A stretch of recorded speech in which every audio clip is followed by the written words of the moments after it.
Halo, jumpa lagi bersama saya Henry Juju di channel kita. Tentunya Henry Juju channel masih berkaitan eh, cerita seputaran asam lambung GERD anxiety psikosomatis, teman-teman ya.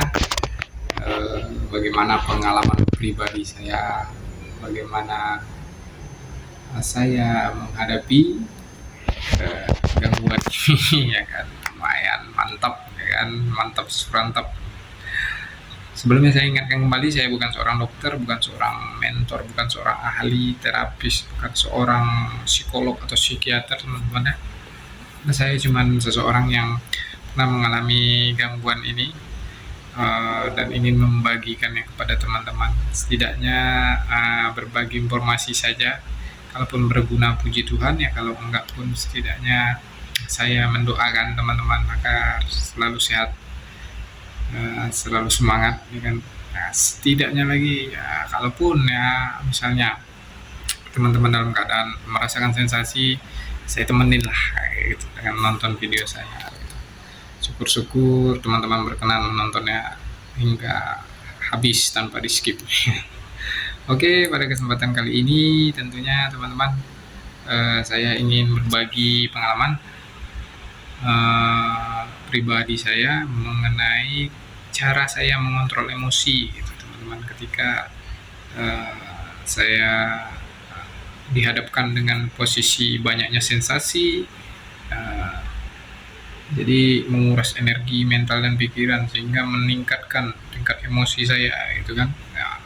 Emosi tersebut tentunya teman-teman tahu kan, orang sehat saja kalau namanya emosi akan menguras energi, akan menjadi lemas gitu. Apalagi yang terkena anxiety psikosomatis begini, emosi ya kan. Emosi itu bisa terbagi lagi teman-teman ya.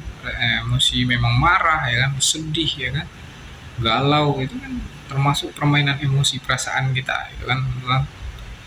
Nah, bagaimana cara saya mengontrolnya ketika itu kan, memang agak sulit, awal-awalnya agak sulit teman-teman. Bagaimana cara kita mengontrol sedangkan badan nggak enak, nggak karuan, pikiran nggak karuan, kacau, kita pengen cepat keluar dari lubang ini begitu teman-teman. Ya, memang tidak enak, bagaimana gitu. Cuman perlahan-lahan belajar mengenali diri, belajar pasrah kepada Tuhan, belajar ikhlas bahwa ini adalah buah yang harus kita petik karena kita tanam di masa lalu kita. Saya pahami, saya resapi ya. Inilah yang harus kita hadapi. Apa yang harus kita emosikan, kenapa harus kita bersedih, kenapa harus kita menggerutu, kenapa harus kita marah. Ya sudah, nikmati saja, jalani, karena perbaikan itu setiap harinya akan terus berlangsung.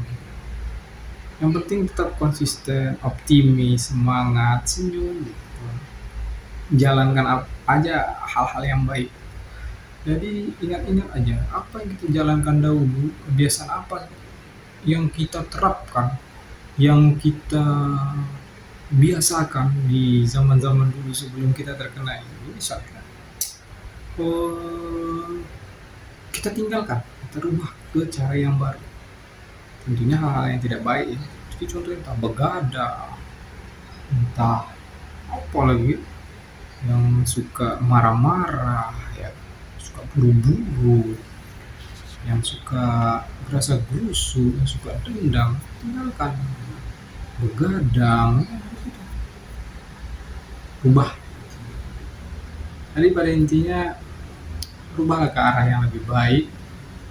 Ketika kita pada titik ini sudah ada perubahan hal yang baik dibandingkan masa lalu, saya yakin pasti ada perbaikan. Jangan bilang enggak. Saya bisa klaim, saya bisa katakan, kalau kita bertahun-tahun dalam keadaan yang begitu-begitu saja, coba introspeksi diri dulu. Apakah cara yang kita lakukan sekarang ini sudah berbeda dari cara yang lalu? Atau hanya masa bodoh, ya udah sama aja lah, masa lalu santai aja hidupnya sekali jalan. Ya wajar, tidak ada perbaikan. Wajar gangguan ini semakin lama berjalannya. Dan sudah putus asa, nggak mau lagi konsisten menjalankan 3P-nya, ya udah sembraut aja, antap dia. Yang penting nikmati hidup. Menikmati hidup bukan seperti itu caranya, teman-teman. Nikmati hidup itu mensyukuri lebih tepatnya. Mensyukuri itu lebih tepatnya melakukan yang terbaik untuk diri kita, gitu, teman-teman. Ketika kita sudah melakukan hal yang terbaik untuk diri kita, otomatis itu akan berefek pada orang lain, begitu. Nah, bagaimana cara saya mengatasi emosi yang secara mendadak, sedih, cemas secara mendadak? Karena itu kan permainan emosi itu semua. Cara saya simpel, teman-teman.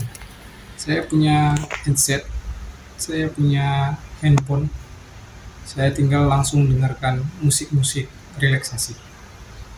Itu yang pertama, teman-teman. Kalau tidak, saya dengarkan khotbah-khotbah pendeta. Itu yang saya lakukan kalau sudah mulai kacau. Yang kedua, saya pasti tenangkan pikiran dengan memejamkan mata, ngatur pernapasan sambil mendengar khotbah tersebut atau mendengarkan musik tersebut, teman. Waduh, memang enak banget, teman. Kayak kemana-mana saya bawa handsfree, bawa handphone, kemana-mana, teman-teman. Tentunya tidak mesti harus melihat layar terus, teman-teman, karena kalau melihat layar handphone terus itu juga memperburuk keadaan, teman-teman. Ada radiasi yang membuat kita harus fokus ke handphone terus, itu menyerap tenaga juga, teman-teman. Jangan salah. Jadi cukup dengarkan saja di handsfree, handphonenya ditaruh untuk menenangkan emosi, baik itu sedih, marah, gitu, teman-teman. Jangan dilampiaskan, dikeluarkan, jangan, dikontrol, teman-teman. Kontrol, jaga, gitu, teman-teman. Karena setiap harinya pasti ada aja hal-hal yang membuat kita merasa kesal, merasa ingin marah. Itu membuang energi kita tentunya, karena orang yang mengalami anxiety psikosomatis tersebut tenaganya itu udah habis dengan keeroran pikirannya, ditambah lagi dengan buang-buang energi yang berguna, melampiaskan emosi, melampiaskan kesedihan. Dan jelas energi kita itu yang pada orang normal itu di jam-jam 2 sampai jam 3 itu masih ada sisa energi di angka 40%, kita ini udah di angka 10%, udah di angka 5% gitu. Kalau di angka siang-siang begitu itu udah habis energi kita kalau orang anxiety psikosomatis itu, teman-teman. Tentunya beda dengan orang normal yang tidak ada gejala atau penyakit seperti itu.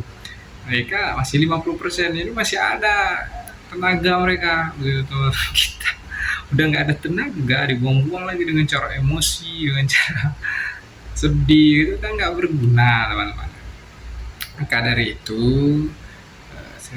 saya imbau atau saya ingatkan kembali sama teman-teman, ya saya pakai 2 cara itu saja, teman-teman, tidak terlalu sulit. Itu cara saya. Mungkin teman-teman punya cara yang lain, ya silahkan. Kan terkadang saya mau doa kayak gitu, teman-teman, lipat tangan, saya tutup mata, udah saya cerita saya sama Tuhan, saya ungkapkan apa yang saya rasakan, saya ungkapkan apa yang saya harapkan. Tapi lebih seringnya dengarkan handsfree, lagu-lagu rohani atau khotbah, teman-teman. Lagi di siang hari itu godaannya ngeri, teman-teman, apalagi berkaitan dengan aktivitas. Kalau kita udah beraktivitas, ya sabar-sabar saja, teman-teman. Semuanya ada caranya, tergantung kita menyikapinya seperti apa, begitu, teman-teman. Bawa happy, bawa enjoy, ya kan. Nah, kesusahan hari ini ya cukuplah untuk hari ini, ya kan. Besok kesusahan ada beda lagi, teman-teman. Jangan terlalu dibebankan ke pikiran kita. Apapun yang terjadi, hidup ini harus tetap berjalan. Kendalikan emosimu, kendalikan pikiranmu, teman-teman. Apa yang membuatmu tidak suka, misalnya orang lain yang membuatmu emosi, ya anggap aja, cuek aja, anggap masa bodoh.